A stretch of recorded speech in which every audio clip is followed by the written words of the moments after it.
Good morning. Good morning. Thanks for joining us. You recently did some liquor compliance checks, liquor stings at restaurants, package stores, bars. Is this getting better and better? All of them passed. It seems to be improving. What it is an indication that they are asking for identification for people that they believe are close to the age of 21. So, and that's the intent of the compliance check. So we're pleased. You tell the people in advance, the businesses, that you're going to do that. Isn't that like giving the kid in the math quiz the answers? No, it's telling them that the test is coming. So, the test in this case is to ask for the identification. They have been doing that. And we're pleased that they all passed the compliance check and asked the individual for identification. You want them to pass? Most certainly. I mean, that's the intent of the checks, is to encourage them to ask people for identification to ensure that they're 21 years of age or older. How is the Narcan coming? We've been talking about that for a while. Some other area police departments have it. You've been working on it, too. It's going very well. Rob Tessino and the doctors from the Milford Hospital have completed the training of the officers.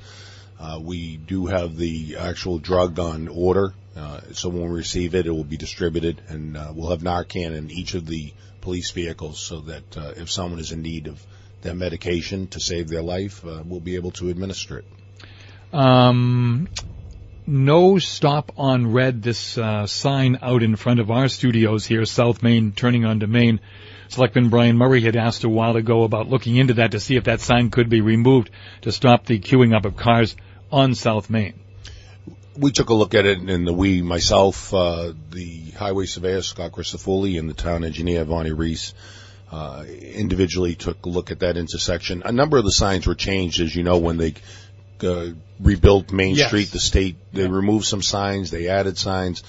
So this was one of the signs that they had installed. We've taken a look at it, and we believe that the right turn on red can be conducted safely at that intersection. So we've recommended to the Board of Selectmen that they remove that prohibition. There's been some talk about taking some land at the corner of Route 16 and 85, the old Gibbs gas station property, to improve traffic at that very, very busy intersection and roadway. What do you think? We're trying to alleviate the congestion at 85 and 16 because it impacts on the traffic at 109 and 16 as well, with the queuing, which goes right back through that intersection. So part of it is the turning radius at 85, coming onto 85 from 16 and coming from 85 in the other direction. So the Gibbs gas station would allow for widening of that particular roadway, as well as redesigning the actual radius, the turning radius.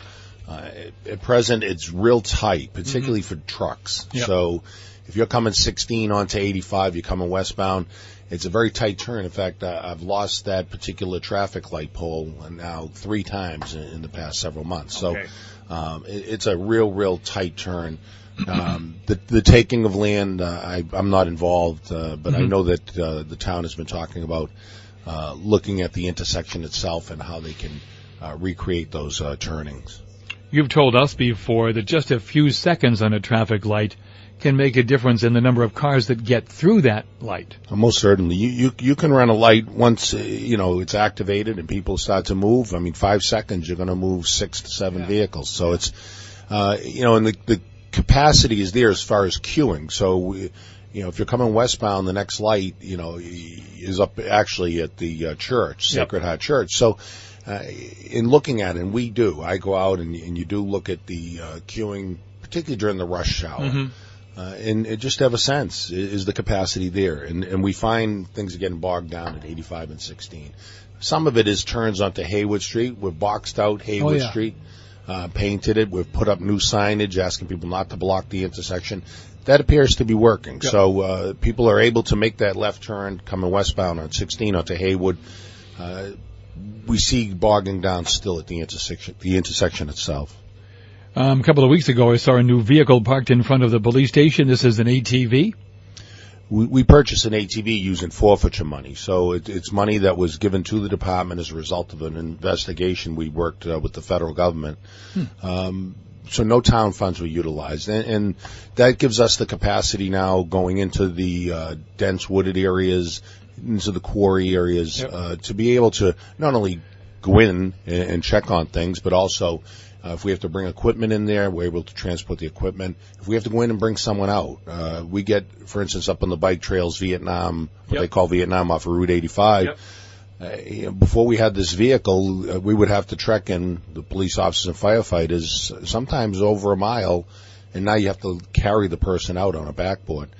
We have a medevac on the back of this ATV, so you're able to lock the backboard in, and a paramedic rides aside the patient, and they're able to treat him as you're bringing him out. So the purchase, it made all the sense in the world for us to have that capacity. This cost the taxpayers nothing. Cost them nothing. It all came from people that were involved in criminal activity, and the federal government forfeited their money that they ill-gotten gains.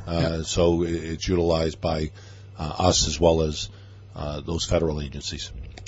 Town meeting article for computer systems? This is step 2 of 4 steps, so we're trying to spread out the acquisition of new computer equipment as well as the memory capacity within the department. So one of the things in working with town council, for instance, he's asked that I maintain the images of people when they're in our custody. So all that digital data has to be maintained for a period of 3 years. That's the threshold as far as someone bringing a cause of action against the town. So we maintain that as a matter of course, and would be able to defend ourselves if someone made an allegation. State Representative John Fernandez, one of the people who wrote the new gun law. And according to you, and we've talked about this before, it's really good stuff. No question about it. John did a great job. I can't say enough good things. He's the architect. He worked behind the scenes.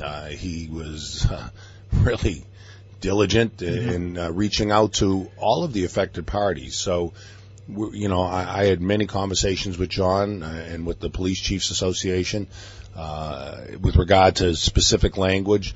I know that he was in touch with Gold, the Gun Owners Action League. Maspinock Rod and Gun Club, too. Right. He was in touch with people that, would be affected or that are involved in that particular statute. I think he did really, to me, surprisingly, it went through the legislature and with no major changes from what John was able to put together. The original bill was going down to defeat. There were people that were against particular sections of it from every angle. So John did a fantastic job in putting together that legislation. And I think what you've told me in the past is he was able to bring both sides together, and that's an enormity in this state. Yeah, surprised.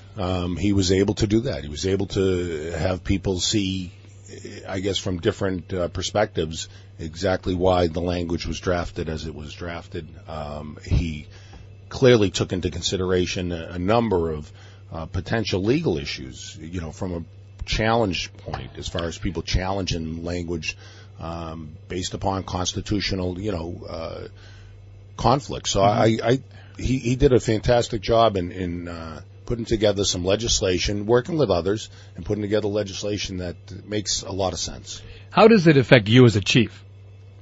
There's different parts of the bill that, were changed and put the onus on me as the licensing authority. And I don't have a problem with it. I think, for instance, the FID card. If I do deny someone an FID card, I first have to go to the court. So I'm the one that I have to file with the court and seek judicial review, whether or not my decision is based in facts that are sufficient to do that. So I don't have a problem with that. I think it's fair. I think, the way John built the language, it's treating people fairly, and I have no difficulty with it at all. If I wanted an FID card, I fill out the application. What's the process you go through? We conduct a background check, which includes a criminal history check, checking on the person's, as far as their mental health, have they ever been committed. So we send it off to the Department of Mental Health. They send us certification, one way or the other. As I said, criminal history check we do both in-state as well as nationally through the FBI. And then from there, the person would meet with Officer Russ Passant, who serves as my licensing officer. And if the determination is made to license them, we send it to the state. The state then does a check as well. So they will do a criminal history check. It's just checks and balances to make sure everything was done right. And then the state issues the license. They send it to us, and we distribute it to the actual licensee. Should I get a license? Can I just carry the gun on my person? If you have a license to carry firearms, the answer is yes. You can carry a firearm with the exception of school properties. Okay. So the only person that can carry a firearm on a school property are police officers, and that includes colleges and universities, unless you have permission from the person that controls the property. So if the superintendent said, yes, Ed, you can carry your firearm, then you can carry your firearm on that property. Otherwise, you're prohibited. And then there are certain areas where you would bring a firearm and they require you to secure it. So courthouses, other locations. Although you can lawfully have it there, they can prohibit you from carrying it within their facility, and they have you secure it while you're on the property. Thank you very much. You're welcome.